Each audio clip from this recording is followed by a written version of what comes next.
C'est un plaisir, mesdames et messieurs, de vous retrouver encore une fois à ce nouveau rendez-vous du journal en français. Les titres d'abord.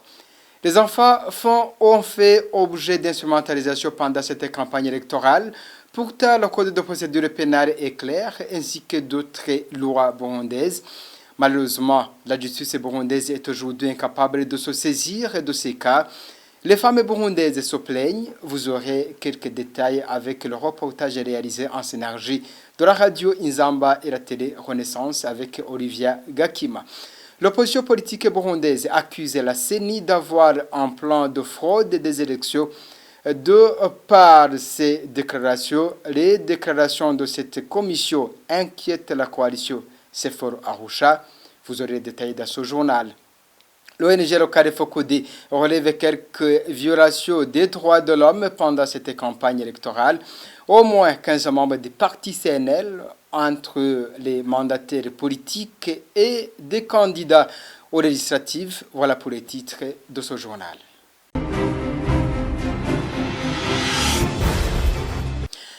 Les déclarations de la Commission nationale électorale suscitent beaucoup d'appréhension de la part de l'opposition.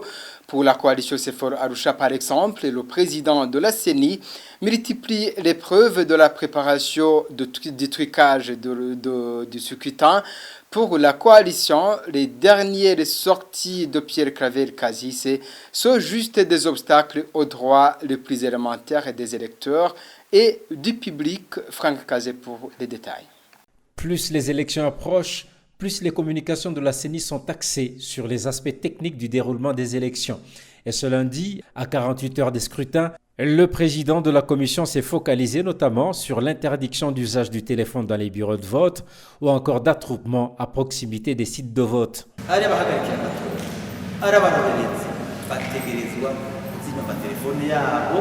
Que ce soit les observateurs, que ce soit les mandataires, ils doivent éteindre les téléphones.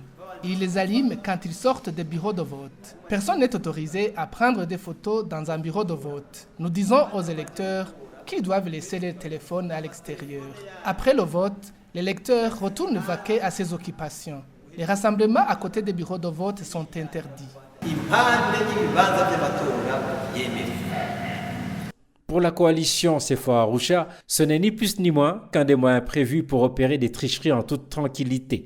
La coalition fonde son argument sur des élections qu'elle qualifie de plus réussies dans le passé. Ils ont tout mis en marche pour la tricherie et proclamer le CNDD-FDD vainqueur. Alors, quand il est en train de dire qu'on n'a pas assez d'espace pour afficher les listes électorales, cela signifie quoi? On a vu des élections, toutes les élections d'ailleurs, on a toujours eu de l'espace pour afficher ces listes. Aujourd'hui, parce qu'ils ont déjà prévu certaines personnes où ils ont déjà été rayés des listes, on ne veut pas de témoignages concrets. Alors on laisse les gens, on cherche à laisser les gens dans le flou pour que tôt ou tard, à la fin, à la surprise de tout le monde, on vous proclame CNDD-FDD vainqueur. En fin de semaine dernière, la CENI s'est justifiée sur la non-publication des listes électorales par le manque d'espace. Si on déclare que la liste est disponible, ça veut dire que toute personne qui veut consulter la liste peut venir. Je ne sais pas si vous faites l'idée de la taille de cette liste. Ce n'est pas quelque chose qu'on affiche comme ça et puis la liste et tout le monde voit la liste. Ce n'est pas possible. Parce que ça contient quand même 5 millions de noms. Une justification qui a du mal à passer auprès de Sefor Arusha. La coalition se dit surprise, étant donné que les listes ont toujours été affichées lors des scrutins passés. Normalement, quand on dit que les élections sont transparentes, il faut laisser tout le monde témoigner comme il le peut. Les élections sont en train de se passer ainsi, communiquer et tout. On l'a vu avec la synergie des médias. Parmi d'autres élections que je qualifierais des élections qui se sont déroulées très bien. En 1993 et 2005, il y avait la synergie des médias qui nous annonçait minute par minute comment ça se passe jusqu'à la dernière minute à la proclamation. Et ça marchait, ça allait bien. Aujourd'hui où on écarte la presse, on écarte tout le monde avec ces petits moyens pour juste dire voilà, ça se passe comme ça se passe ainsi. Ça signifie quoi? On veut nous laisser dans le flou, laisser le peuple dans le flou. pour juste, c'est une des stratagèmes pour à la fin proclamer le CNDD-FDD vainqueur. Bien sûr, le CNDD-FDD le sait très bien lui aussi que sans tricherie, il ne peut pas gagner. D'autres partis et coalitions en campagne comme Kira Burundi et le CNL s'étaient déjà plaints du retard de la publication des listes électorales, contrairement à l'affirmation du président de la CENI. Pierre Claver-Kazihise s'est exprimé sur de nombreuses allégations, dont la prédominance des mandataires du CNDD-FDD dans les bureaux de vote à travers le pays. Merci à Franck Kazé. L'instrumentalisation des enfants en bas âge au Burundi s'est fait remarquer pendant la période de campagne électorale. Une attitude qui semble devenir une tradition au sein des partis au pouvoir CNDD-FDD. Quelle est la part de la femme dans la lutte contre les messages de haine? Voilà le sujet traité dans l'émission Yagam Kenyezi de la synergie des médias, Radio Inzamba et Télévision Renaissance. Les détails avec Olivia Gakima. Cette vidéo prise en commune Busoni de la province Kirundo a circulé durant la campagne électorale. Ces images montrent des enfants mineurs scandant des chansons du parti au pouvoir, le CNDD-FDD.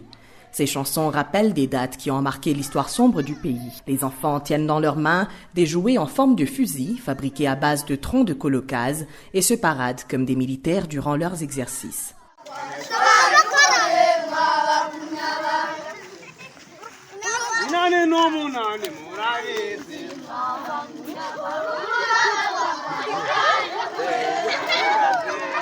Elias Rugeminwaza, l'homme se tenant devant ses mineurs, a par après été arrêté pour interrogatoire mercredi 13 mai par le parquet de Kirundo.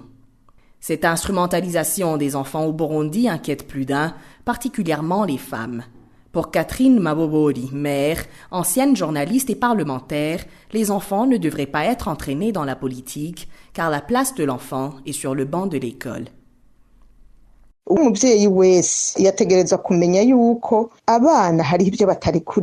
parent devrait connaître que tout n'est pas permis chez l'enfant. Il ne faut pas apprendre la politique aux enfants parce que leur âge ne leur permet pas de comprendre ces choses. Ici, je vous rappellerai le dicton qui dit « On récolte ce qu'on a semé ». Tout parent qui laisse son enfant participer aux exercices paramilitaires avec un fusil à la main, quand bien même celui-ci serait enjoué, un tel parent devrait savoir que son enfant a déjà emprunté le mauvais chemin. À la place de ce fusil, il devrait avoir un cahier et un stylo. Nous savons tous qu'un fusil est une arme qui sert à tuer. Habituer l'enfant à manipuler des armes, c'est l'habituer à tuer. Son esprit est initié à faire du mal plutôt qu'à étudier. Toute dame ou qu'elle soit, qui qu'elle soit, devrait éviter à ses enfants ce genre d'initiation parce que, comme je vous l'ai dit, l'on récolte ce qu'on a semé. Celui qui sème la division récolte la haine ou la mort. Nous l'avons déjà remarqué, toutes sortes de conflits, que ce soit à la maison ou dans le pays, c'est la femme qui en subit les conséquences plus que les autres. Pour Espérance Kayeye, juriste, la loi burundaise prévoit des sanctions pour toute personne coupable d'exploitation des enfants à des fins politiques. Le code pénal burundais est très clair là-dessus. Concernant celui qui est coupable d'instruire ou faire instruire les enfants à travailler sur des actes illicites, il est puni d'emprisonnement de 2 à 5 ans de prison et d'amende de 10 à 20 000 francs.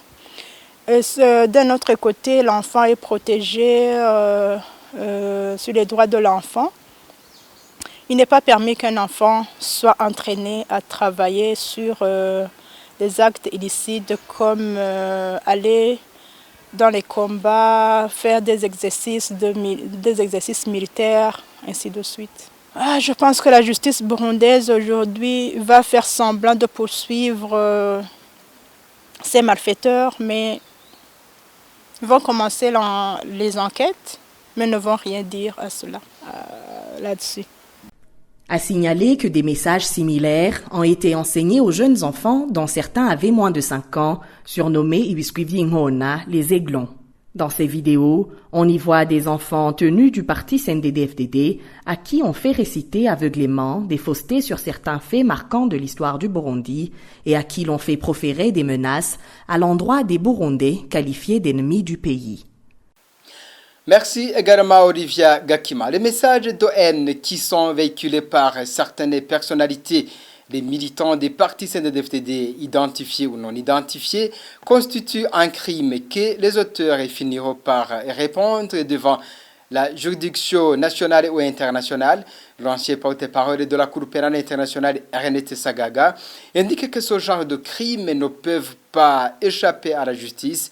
Un témoignage éloquent reste l'arrestation d'un Rwandais accusé d'être à la tête de ceux qui ont commis le génocide au Rwanda en 1994, qui vient d'être arrêté en France. Suivez Ernest Sagaga. Je pense que l'arrestation de M. Kaboga est un avertissement solennel à toutes les personnes qui s'impliquent dans les actes criminels, tels que les crimes commis et punis par le droit international. Il a passé plus de 20 ans à se cacher en cavale, mais finalement il a été repris par la justice. Et donc c'est un avertissement en ce qui concerne le Burundi, parce que la Cour pénale internationale a déjà lancé des enquêtes au Burundi pour des actes de crimes qui sont de ce ressort qui s'y commettent, qui se commettraient, d'après ce que les enquêteurs pensent.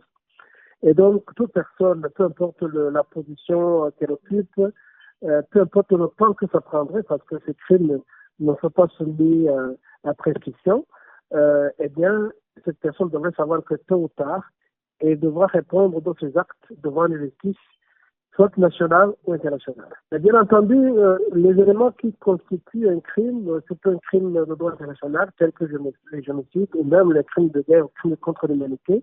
Il y a aussi un aspect d'incitation à la haine. Une incitation à la haine qui conduit effectivement à des actes de haine, des actes de massacre, des actes d'assassinat, peuvent établir une responsabilité individuelle pour la personne qui incite les gens à commettre ces crimes. Et donc, il ne faudrait pas penser que juste parce qu'on a dit, parce qu'on a lancé des appels à la haine, qu'on est à l'abri de la justice. Ce n'est pas vrai. C'est en fait le contraire. C'est un élément constitutif d'un crime qui est puni par le droit international. Nous poursuivons notre journal. Plus d'une quinzaine de candidats et mandataires politiques du parti CNL ont été arrêtés au cours des 3 semaines de la campagne électorale. C'est ce que relève la campagne Ndondeza de l'organisation Focodé. Pour Pacifique Nahaz, le président du Focodé, ces arrestations annoncent une fraude massive des élections. Il demande à la CENI de tout faire pour que le processus électoral soit crédible et cela épargnera le pire au Burundi.